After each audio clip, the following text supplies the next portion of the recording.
জীবনে কাজের জায়গায় অনেকটা না, প্রায় পুরোটা জুড়েই ঋষি আছে। আগে আগে যা চরিত্র করেছি কি অ্যাকসেপ্ট করার ছিল আমি জানি না, বরং এটা বুঝতে পেরেছিল কোনগুলো করা উচিত নয়। ক্ষমতা থাকলে অনেক সময় পার হতে যায় না। আমাদের অভিনয়গুলো বিক্রি করা হচ্ছে, তো সেটা যার যে জিনিসটা বেশি বিক্রি হয়, যে দোকানের বেশি বিরিয়ানি বিক্রি হয়, লোকে সেখান থেকে বিরিয়ানিটাই কেনে। জগ সুনা সুনা লাগে তেরে বিন। রিয়েল লাইফে তিনি একজন পজিটিভ মানুষ, অভিনেতা হলেও গান গাইতে ভালোবাসেন। তবে বেশিরভাগ সময়ই পর্দায় আসেন দুষ্টুমি করতে। তিনি ছোট পর্দার এক দাপুটে খলনায়িকা। দর্শক তাঁকে এভাবেই ভালোবেসেছেন। কিন্তু এবার তিনি ইতিবাচক চরিত্রে। পুতুল টিটিপিতে স্বাগতা মুখোপাধ্যায়ের চরিত্রের নাম যোগমায়া, পরিবারের ঠাকুমা, যিনি অন্যায় দেখলেই তার প্রতিবাদ করেন। শুটিংয়ের ফাঁকে আনন্দবাজার.com-এর সঙ্গে নিজের অভিজ্ঞতা ভাগ করে নিলেন স্বাগতা মুখোপাধ্যায়। আমার সঙ্গে রয়েছেন স্বাগতাদি। স্বাগতা মুখার্জি, কেমন আছো বলো দিদি? ভালো আছি, খুব ভালো আছি। একটা দারুণ শুটিংয়ের মধ্যে আছি, তাই আরও ভালো আছি। চরিত্রটা কতটা এনজয় করছো? খুবই এনজয় করছি, কারণ জেনারেলি আমাকে নেগেটিভ চরিত্রের মানুষ দেখে থাকেন, এটা একেবারেই সেটা নয়। এবং তার সঙ্গে যে মিশেলটা রয়েছে, উইচ ইজ ভেরি রেয়ার, যে পজিটিভ কিন্তু তার হাতে সমস্ত ক্ষমতা রয়েছে। সারা গ্রামের লোক ওকে মাঠান বলে ডাকে, পুরো বাড়ি চলে ওর কথায়, বিষয় সম্পত্তি ওরই হাতে আছে। আমার থেকে কেউ নিতে চায়, কিন্তু আমি পজিটিভ। সত্যি মিথ্যে, পাপ পুণ্য, কোনটা ভালো কোনটা মন্দ সবটা বুঝতে পারি এবং সেই অনুযায়ী স্টেপ।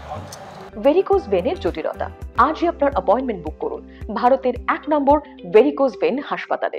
তো এই ক্যারেক্টারটা কোন পজিটিভিটির দিক তোমার মনে হয় মানুষ অ্যাকসেপ্ট করবে নিজের লাইফে?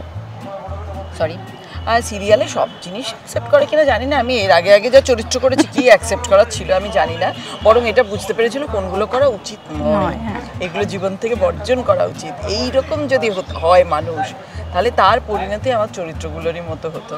তো এক্ষেত্রে নিশ্চয়ই মানুষের এই যে, আমার নিজের মনে হয় যে দৃষ্টিটা খুব সজাগ রাখা উচিত, আর ক্ষমতা থাকলেই তার অপব্যবহার করা উচিত নয়। তুমি জানো, বোঝো মানুষকে, সেই অনুযায়ী স্টেপ নাও। তো ক্ষমতা থাকলে অনেক সময় পার হতে যায় না, সেটা যে করতে নেই, এইটা আমারও চরিত্র থেকে শেখা। আমার মনে হয় দর্শকদেরও এটা ভালো লাগবে। আর কোথাও কি ইন্ডাস্ট্রির একটা বিষয় আছে যে মানে যিনি নেগেটিভ করছেন তাকে পরপর নেগেটিভ চরিত্রই দেওয়া হয়, বা ধরো কমেডিয়ানদের আমরা দেখেছি দীর্ঘদিন পরপর কমেডি চরিত্রই দেওয়া হয়। এখন কোথাও গিয়ে কিছুটা মানে অভিনেতাদের প্রাধান্য এসছে বলে কি এটা একটু অন্যরকম হয়েছে সিনারিওটা? না না, যারা হিরো করে তারা তো হিরোই করে। শাহরুখ খান হিরো করেন, আমরা তো কখনো জিজ্ঞেস করি না উনি কেন হিরো করছেন সবসময়।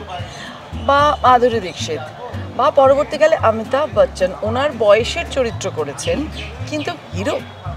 তো আমার তাতে কোনো অসুবিধে নেই, যে যেটাতে মানুষ দেখে অভ্যস্ত। এটা তো আসলে একটা আমাকে এক্সপ্লোর করা নয়, আমাদের অভিনয়গুলো বিক্রি করা হচ্ছে, তো সেটা যার যে জিনিসটা বেশি বিক্রি হয়, যে দোকানের বেশি বিরিয়ানি বিক্রি হয়, লোকে সেখান থেকে বিরিয়ানিটাই কেনে। ভুল করেও সেখানে গিয়ে কেউ চাইনিজের খোঁজ করে না, কারণ এটা বাড়ির ব্যাপার নয়, এটা একটা ব্যবসার ব্যাপার। তো সেক্ষেত্রে আমার কোনো আপত্তি নেই, যেটাতে আমি আছি সেটাতেই থাকবো। আর তোমার এই নেগেটিভ ক্যারেক্টার যখন করতে বাড়িতে কি ফিডব্যাক আসতো? এই চরিত্রটাও আমার বাড়িতে আমার দিদি, ভাই, আমার শ্বশুরমশাই সবাই দেখছেন, আমার বাবা ঋষিও দেখছে, তো সবসময় বলছে যে এটা ভালো হচ্ছে, একটু অন্যরকম হচ্ছে। তো সেটা আমার ভালো লাগে। এবং নেগেটিভ ক্যারেক্টারের ক্ষেত্রেও বলে যে তুমি যা করলে না ওখানে, লোকে বিশ্বাসই করবে। তো অফকোর্স একটা বাড়ির সাপোর্ট না থাকলে মনে হয় না, অসুবিধা হয় খুব।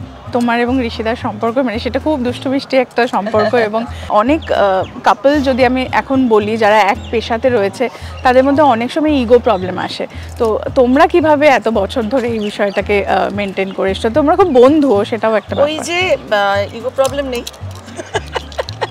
বন্ধুত্বটা তো ভীষণ আগে দরকার। ইগো প্রবলেমের না কোনো কারণ থাকে না।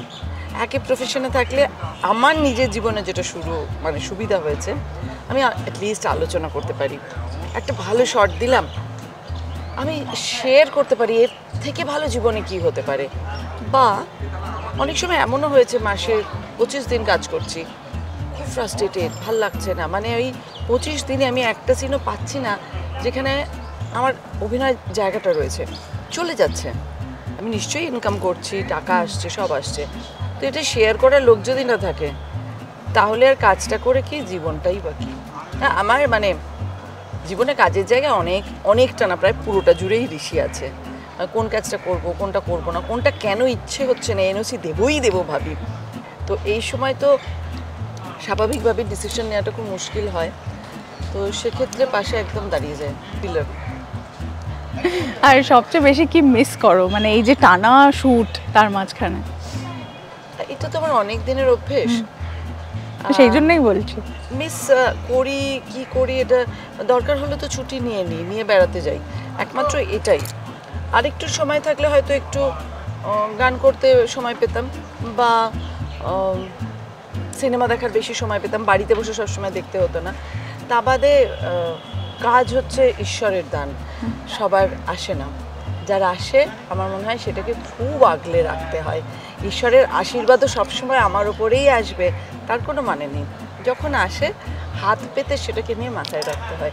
আমি খুব এনজয় করি সেটা।